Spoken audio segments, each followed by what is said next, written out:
Welcome to the Insomnia Project. Sit back, relax, listen, and we're going to have a conversation that's going to be, let's say, less than exciting.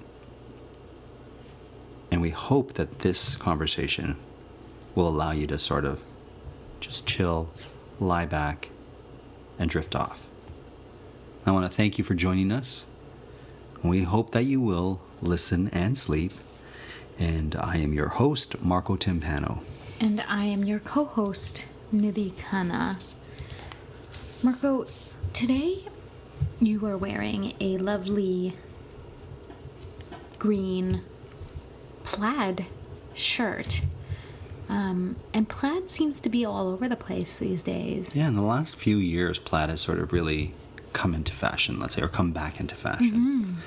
I have a great plaid story. Have I ever told it to you? No. So I had a gig that I had to get some wardrobe for.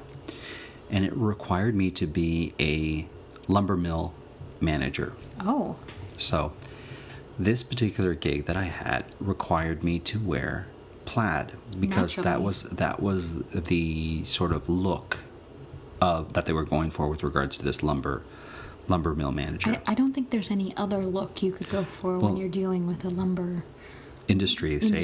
At whole, right? Because plaid is often associated with lumberjacks. Yes. It's also associated with kilts. Yes. Or tartans. Yeah. I think in North America you can say plaid or tartan, and it means the same thing, if I'm not mistaken.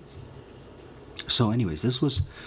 Nidhi, this was maybe 15 years ago, let's say. Okay. Maybe between 10 and 15 years ago. Okay. And plaid was not in fashion at that time. So I had to get myself 3 plaid shirts because I was playing 3 different people who worked in the lumber industry, not just a mill manager. There was other... I can't even remember the characters, but they were all involved in the lumber industry, and what they wanted for look was plaid and khaki. Did you have to get 3 different types of plaid? Mm-hmm. So different colors or styles or whatnot. They just had to look distinct because they wanted it to be really differentiate the characters. Nidhi, I went to every single store. No one had plaid. Really? At the time, no one had plaid. And of course, I had some colleagues too who were also looking for plaid because they were doing different roles that required plaid, and they were having no luck. So then I went to thrift shops thinking, okay, well, certainly we'll find plaid at thrift shops. It was so hard to find plaids, and I was able to I went to 3 different thrift shops, and I found 1 plaid shirt that fit me in each thrift shop. The last thrift shop I bought, quite simply, the ugliest plaid shirt you could ever find. Now, how can it be... So when I think of plaid, I simply think of sort of the square pattern and the black and the red. So what made this one so ugly in comparison to other plaid shirts? Forest green, crimson red, and white. Oh. And there was big swatches of white, or big, I don't know how you would call it, like lines of white. Oh. And when I wore it, it made me feel very silly. If I looked in the mirror, I would be thinking to myself, what am I wearing? This looks ridiculous, right? Cut to a few years back when plaid came into style, or was back in fashion. Sure. Even today, you can go to almost every store and you'll find plaid. Oh, plaid's back in a big way this year. Nidhi, so I dig out these costumes or wardrobe that I had for a particular gig, and I start wearing them. And my ugly plaid shirt becomes this cool, unique plaid that no one has, because it was an older plaid shirt that I found 10 years ago in a thrift store. So it would just indicate to you how old this plaid shirt could possibly be. And I wore it and I loved it, and I think I still have it, and if I have it, I'll show you next time. I hope I have it, but it was a little bit short in the sleeve was the problem. So you became like a hipster fashion icon. I'm telling you. And then most recently, I had to do a photo shoot for headshots. As an actor needs headshots, and I picked this as a casual shirt, and it's plaid, and now you can. And I remember talking to my colleague and saying, "Do you remember how hard it was to find plaid when we were doing that particular gig?" And she was like, "It was nearly impossible." And she goes, and I'm like, "Now you can't shake a stick without seeing a plaid shirt of some sort." You know what they say, when you're looking for something, of course, you can never find it. Because I was also looking for bed sheets, or not bed sheets, what do you call bed, the top cover, the bed. Like the duvet cover? Yeah, like duvet covers or bedspreads. That's what I'm trying to say. Bedspreads that have a beach feel to them. So I was looking for, ones that might have sand dollars and starfish on them, or that might just be colors of the sand in the ocean for my cottage. Nidhi, still, or like anchors and nautical themed things. I'm doing the hand signal for a steering wheel for a ship or a ship wheel, and nothing. I can't find them.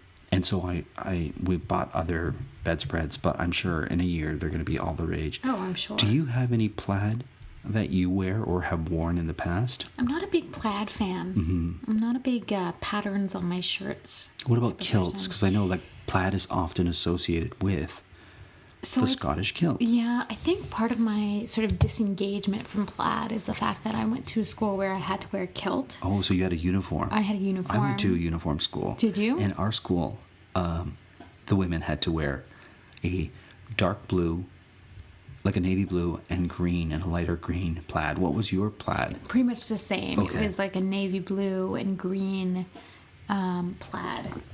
And did you not enjoy wearing the kilt? Was it problematic? No, I mean, it was fine. Right. It's just that once you've worn a particular item of clothing for so long, sure, when you're younger, you kind of associate it with that time. Not that it was a bad time, but it just, I don't need any more plaid in my life. What about, how Burberry is kind of like a plaid? Yeah, see, I find that a little bit like, I'm not... I don't want someone to recognize a label when I'm walking down the street or something like that. So you wouldn't want a Burberry scarf or like, I think they're famous for like I want to say a rain jacket. The inside has the Burberry kind of... Like so the that's tartan. not, yeah, so that's not you're not into Burberry at all. No, I'm not Wow. I'm not into like big kind of name brand, Sure. like luxury brand items, or if I am, like I have a couple of things, but you wouldn't recognize them with the branding. Sure.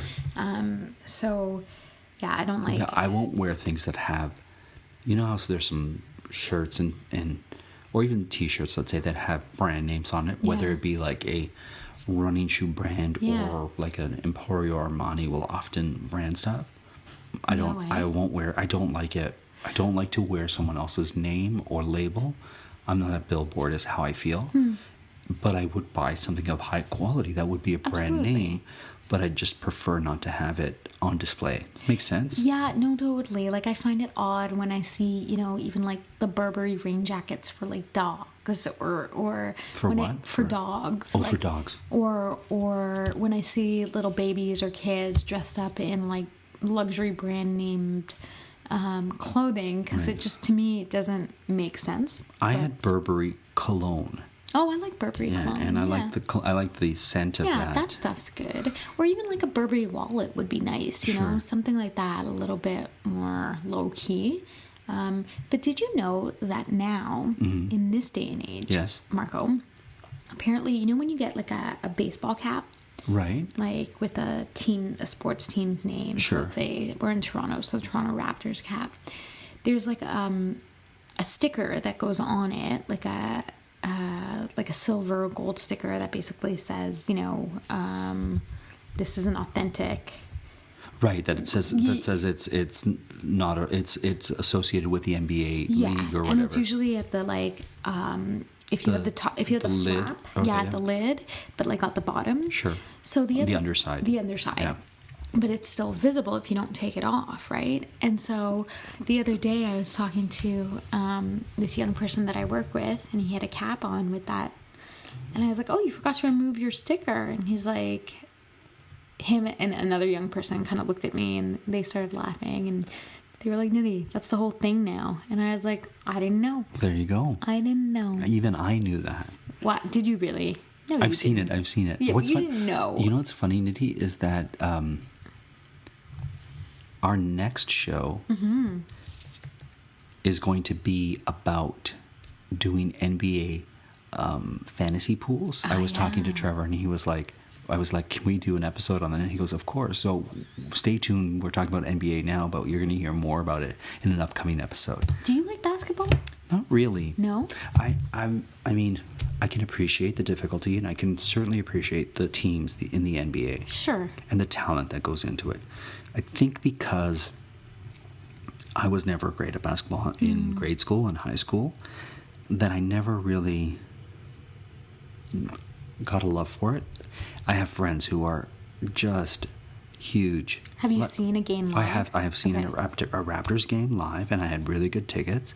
I won them for winning a contest at work on naming something, and I went to it, and I'll be honest with you, I was a little bit bored. Really? But I think it's also because I don't fully understand the sport well enough to really enjoy it. And I mean, I certainly root for our home team, which is the Raptors, as you said. But above and beyond that, I do love their gear, their We the North logo, or I think that's pretty brilliant. So I love everything about the team, except watching the game. So. Is there like a particular game that you do enjoy watching, or are you not like a big watch sports? Here's my thing: I get bored very quickly watching. I prefer to play, but I do enjoy, and I think we may have mentioned this, I do enjoy watching Olympic sports. Oh yeah, that's right. So, and I particularly enjoy watching the Winter Olympic sports. So that's my thing. I'll tend to watch more national sporting events versus team sporting events where the players make millions of dollars. I don't know. I lose interest. Yeah. But I can appreciate people who, like, I can certainly appreciate people who enjoy that and watch it and are huge fans, like my brother-in-law Steve and Trevor, for example. And I certainly appreciate it, but it's not my thing. How about you? I enjoy watching basketball, definitely. I would rather watch something live than a recorded show. However, not a recorded show, but like a game on television. A broadcast. Exactly. Except I once saw a NHL hockey game, Toronto Maple Leafs against random team. It was amazing to be at Maple Leaf Gardens at the time and just watch a hockey game. It was so fast paced, so wonderful. Anyways, sorry to cut you off there. You were saying with the exception of I totally threw you off. The exception, like I if I'm going to a sports bar and watching a game, that's fun. You know what I mean? Like if it's a couple of people and, you know, your Sunday afternoon and getting some food and some drink, then it's fun. But I do enjoy this experience of live sports when I go, like basketball. I'm not as big into hockey, quite honestly. I find basketball a more energetic sport and a lot more fast-paced, and I mean, fast in a different way. Right. But also I find the crowd a little bit more, like when in basketball, because basketball is a way more accessible sport, I find, than hockey. People are more familiar with it, and the types of people who go to the game seem to just go to have fun and to like actually root on for fun reasons. You're not really gonna have a basketball brawl, whereas hockey, I find like the fans are a little too cutthroat and rowdy and like and also, like, you know, speaking of hockey in Canada and two teams like the Toronto Maple Leafs and the Montreal Canadiens, it's a whole other thing. Oh, it is. Taste the Mediterranean at Whole Foods Market with a vibrant selection that captures the flavors of the region. Shop coastal favorites like responsibly farmed whole bronzini and jumbo white shrimp, and pair them with specialty pastas, robust olive oils, and aromatic sauces directly sourced from the Mediterranean. Want a fast and easy dinner? Grab refreshing Greek salads and tortellini from the prepared foods department. Taste the Mediterranean now at Whole Foods Market. Over 90 of the top 100 U.S. accounting firms trust Bill to simplify and secure bill pay. That's proven financial infrastructure built on over $1 trillion of secure payments. Visit Bill.com/proven for a special offer. That's the sound of a big deal. At Wayfair, that sound happens a lot. Dream sofa for half the price? Big deal. New dining table you've been eyeing for months? Big deal. Finally picking up those last few pieces and finishing that bedroom? Now that's a really big deal. Whatever your home needs, Wayfair has the selection, the savings, and over millions of 5-star reviews to back it up. Shop Wayfair.com today before someone else snags your big deal. Wayfair, every style, every home. Here's something interesting. Are there any teams, to your recollection, that have plaid or tartan in their design? Good question.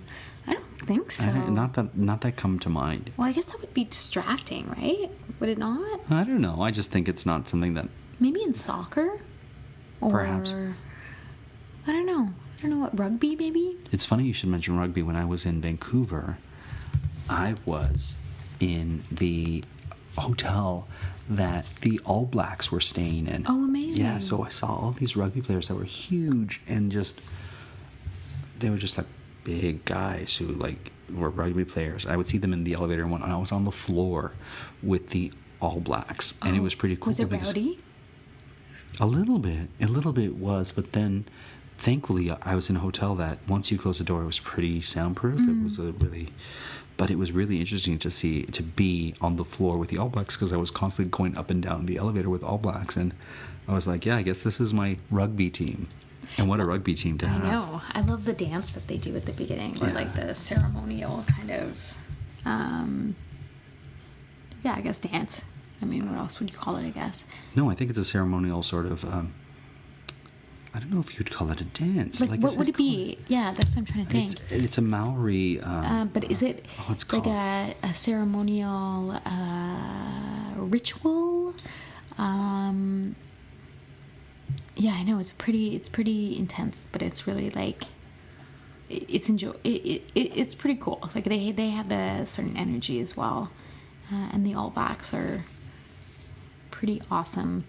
Is it called a haka? Is that what it's called? Yeah, something like that, right? I think it's called a haka. It's like a war cry dance. I don't know what would you call it. Like, yeah, I know. I don't like the word dance feels off, but I think it's called a haka. I want to say haka, like H-A-K. I can't remember, but it's something like that. Anyways, I totally know what you're saying. Yeah, it's really cool.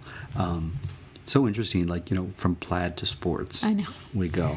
There you go. So you wore kilt. It's funny. My school had a kilt, but what did the boys wear? We wore. I like to use the term slacks. Okay. Yeah, I know exactly what you mean. Gray slacks, light shirt. Yeah. Either a burgundy tie if you were a senior, or a blue striped tie that sort of mimicked the kilt that the women wore. We wore ties and a cardigan, and you had to wear a cardigan. Yeah, we wore a kilt with a white shirt and a navy blue sweater or blazer. There was a blazer as well. So the blazer was like the formal wear, with a tie, and your tie as... So interestingly enough, my school, when I had gone there from grade 2 to grade 11, where in Quebec you go to high school until grade 11. Okay. Until grade 11? Yeah. Or the 11th grade? Oh, and then you do... 2 years of cégep. Right. So... What does that even mean, cégep? It means big waste of time for 2 years. Okay, fair enough. But halfway through my time in high school, they actually switched over... They did a refresh on the uniform. Okay. And so it went from like an older uniform that had been there probably for like 30, 40 years to a more modern version. Okay. And the ties actually were house ties. So you belonged to a house. Oh, like Hogwarts. Oh, cool. I think you mentioned that once before. Yeah. So your tie had like the colors of your house on it. And what house did you belong to? Delta Beta. Oh, the Gryffindor of the group. The Gryffindor of the group, totally. He was all like sports and very like... How's your Quidditch game? My Quidditch game is top notch. Oh, that's great. That's great. We were looking at some of the places that listen to our podcast, and we wanted to mention one of the cool cities that we happen to have some listeners from. Well, cool city indeed. It's actually Hays, Kansas. Hays, Hays, or Yes. Haze, like No, Purple Haze? Hays. Okay. So shout out to Hays and to our listeners there. It's Hays has a really interesting history. Have you ever actually. been to Kansas? I have not. Have you? No, but it's one of the places I really want to go to. Really? Yeah, because it's like there's Kansas City, Kansas, and Yeah. Kansas City, Missouri. What's the difference? I mean, other than being in different states. I don't Like, I know, wonder but that's what I why. want to find out. Oh, But I've had a interesting. friend who stayed in Kansas City, Missouri, and then he drove to Kansas City, Kansas. Do you think a lot of people mistake where they're supposed to be? I think most people, when they think of Kansas City, they think of Kansas City, Kansas. Yeah. They don't think Of Kansas, Missouri? Missouri, unless you're from that part of the Midwest. Is it the Midwest? Is Kansas considered? That's a good question. I'm always a little bit. I always find the Midwest to be a little bit of an obscure sort of, in my mind, Yeah, like obscure sort of what- term. What is the Midwest? But tell us about Hays, and well, I'll figure Hays out what the actually Midwest has like is. a huge history as part of like the Wild Wild West. You know? Okay, like, so- it used to be so. I think it's close to Louisiana, if I'm not mistaken. Really? Well, hold on. Maybe I'm mistaking all of this, but yeah, it was part of like kind of like all those myths you think about with the Wild West or the Old Sure. West happened in Hays. You know, like so there was like, you know, vigilante murders and sheriffs coming through towns. And, Oh, really? Yeah, yeah. This was Hays. So This was Oh, Hays. wow. And so it's got some cool historical roots, and it's also like got a huge population of German descent. Like 56% of the population is of German descent, to the point where they have their own like Oktoberfest, which is pretty cool. But yeah, it was a frontier town. That's what I meant to say. Yeah, that was the word I was looking for. And Well, we did an episode on tumbleweeds, so I bet there would be tumbleweeds in I'm sure. Hays. I'm sure. Just while sorry to cut you off No, there for please. Nidhi, but I'm just going to say there's 12 states in the north central United States that encompass the Midwest. Oh, which Illinois, ones? Okay. Indiana, Okay. Iowa, good old Kansas that we're talking about, Mm-hmm. Michigan, Minnesota, Missouri, Nebraska, North Dakota, Ohio, and South Dakota. And sorry, Wisconsin. Did I say Wisconsin? Wisconsin as well makes up the 12 states that are considered the Midwest. So When you think of the word Midwest, like what is the imagery that comes to mind? it always strikes me because Illinois is in the Midwest, right? I know that I think of Illinois. Chicago, I think of right? Chicago, right? Midwest. But then there's like these frontier kind of states that I think of, like Kansas. I'm like, they're Midwestern, and then Minnesota's in there, and I think of Minnesota more as a northern state. Mm-hmm. So it kind of throws me off a little bit. But yeah, it's just one of those things that I don't like. New England. When you talk about New England, I get that Right. concept more Right. than I do when it comes to the Midwest. How many people live in Hays? There's about 21,000, which is interesting. It's like the largest kind of city, I guess, in northwestern Kansas. Okay. Which I love finding out about famous people from home, like places like that, Like like at Hays? my hometown, who's a famous person from there and whatnot. Certainly, I would guess there's going to be like maybe a football player, or maybe some famous frontiersman, or Okay, well, there's a bunch of Old West figures Of that course. were famous, including Calamity Jane, oh, she's from Hayes. Buffalo Bill, or lived in Hayes during a period. Okay. General George Custer, and then other ones who have been born or lived in Hayes include the business magnate Philip Anschutz, No idea who that is.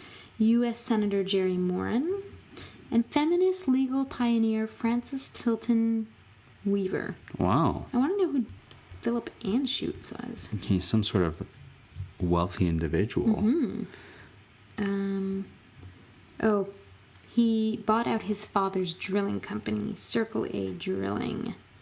And then he started to invest in like entertainment companies, co-founding Major League Soccer, as well as multiple teams, including the Los Angeles Galaxy, Chicago Fire, Houston Dynamo, San Jose Earthquakes, and the New York/New Jersey Metro Stars. He also owned stakes in the Los Angeles Kings. Oh, wow. So this guy had money and he enjoyed his sports. Yeah. So there you go. Well, that sort of sums up Hayes, Kansas. Thank you for looking into that, Nidhi. Maybe one day we'll record from Hayes, Kansas. Good old Hayes. We always say that we're going to record in these places. Have you been? I've asked you if you've been to Kansas. Amanda's been to Kansas. I haven't yet. No, Amanda's been to almost every state. She's though. got 7 more to do. Interestingly enough, the sister cities of Hayes, Kansas are Santa Maria, Paraguay, Never been. and Xinjiang, China. Oh, wow. I wonder how like sister cities happen. Oh, that's a great question. Maybe one for the next podcast. That's great. Sister cities. Yeah, because I know that there's a couple sister cities. Toronto has, I want to say Has a Toronto is like bunch. Amsterdam, but we'll get into sister cities in a future podcast. I want to thank everybody for listening to us talk about Plaid and then delve into sports and then a Hayes. shout out to Hayes. Does Hayes have any sports teams? It does. I think, well, it's like a college town too. Oh, is it? So it does. It has Fort Hays State University's athletic teams, which are known as the Fort Hays Tigers. Go and, Tigers. They also compete in the NCAA division for a bunch of different sports. And then they have the Hayes Larks, which are the collegiate summer baseball team. The Larks, like a lark bird? Yeah. Oh, cool. And A lot of sports teams have birds as their I don't know if it's mascot or what you would call like the team symbol.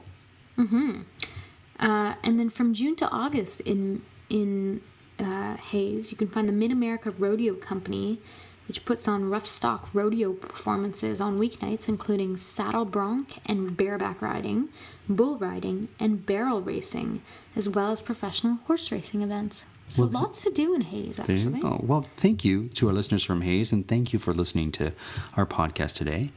As always, you can feel free to rate us on iTunes or write a review if you like. Thank you for listening, as Marco said, and we have been recording from